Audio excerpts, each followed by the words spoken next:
ABŞ Konstitusiyası neçənci ildə qəbul edilib? 87-ci ildə. ABŞ Konstitusiyası. Yine qulaq asın. Konstitusiyaya əsasən, bu konstitusiyaya əsasən hökumət ABŞ-da, ABŞ-də hökumət iki qola bölünür. Hansı hökumət formaları meydana gəlir? Mərkəzi hökumət, bir də əyalət hökuməti. Mərkəzi hökuməti həm də biz başqa adından deyirik? Federal hökumət. Mərkəzi hökumətin vəzifələri nələr idi? Onlar da görmələr. Vergi toplamaq, ordu toplamaq, burada bir də fikir yadda saxladaq. Xarici ticarəti tənzimləmək, bir də milli valyuta yaratmaq. Əyalət hökumətləri də ki, əyalət hökuməti haqqında da bir dənə mühüm məsələ budur ki, ABŞ Konstitusiyasına əsasən, hətta biz keçmişdik, Konstitusiyanın mənfi cəhətləri, məhdud cəhətlərindən biri bu idi ki, Konstitusiyada seçki hüququndan danışılmırdı.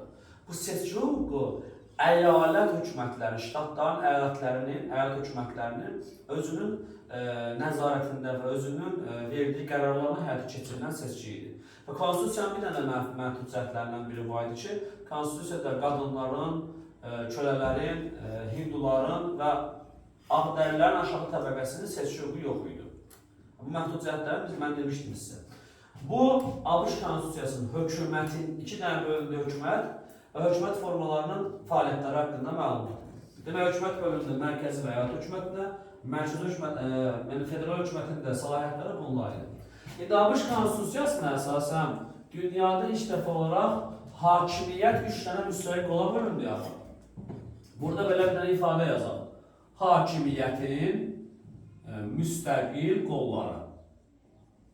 Baxaq görək, bu qollar hansılardır? Birinci, icra hakimiyyəti, yəni icra edici. İcra edən varsa qanun verən olmalıdır. İkinci hökumət forması, qanun verici. Üçüncü hökumət hansıydı? Məhkəmə. İcrayıcı hakimiyyətə rəhbəri kim eləyirdi? Prezident.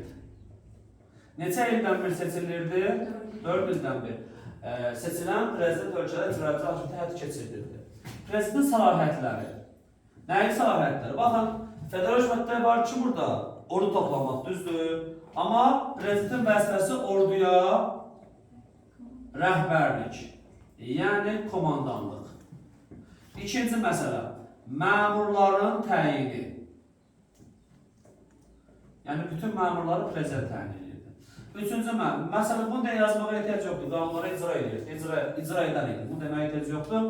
Bundan başqa, prezident, baxın, mərkəzi hökumətdə yazıb ki, xarici ticarətə tənzimləmək düzdür. Prezident isə xarici siyasətə nəzarət edirdi. Bundan başqa, prezidentin hansı hüququ var idi? Veto qoymaq hüququ da var idi. Qərarları qadağan edə bilərdi. Bunlar prezidentin səlahiyyətləri idi. Aydındır. Qanunverici hakimiyyət. Qanunverici hakimiyyətə hansı orqan rəhbərlik edirdi? Kongres. İki palataya bölünürdü. Yuxarı palata Senat, aşağı palata Nümayəndələr Palatası. Senata hər ştatdan neçə nəfər? 2 senator seçilirdi. Düzdür? Nümayəndələr Palatasına isə əhalinin sayına görə nümayəndə göndərilirdi. Bu da kongres haqqında. Kongresin vəzifəsi nə idi? Qanunları vermək, qanunların icrası. İndi məhkəmə hakimiyyətindən buradan yazıram seçsin. Bu üçüncü hakimiyyət forması. Məhkəmə hakimiyyətində hansı orqan rəhbərlik edirdi? Ali məhkəmə.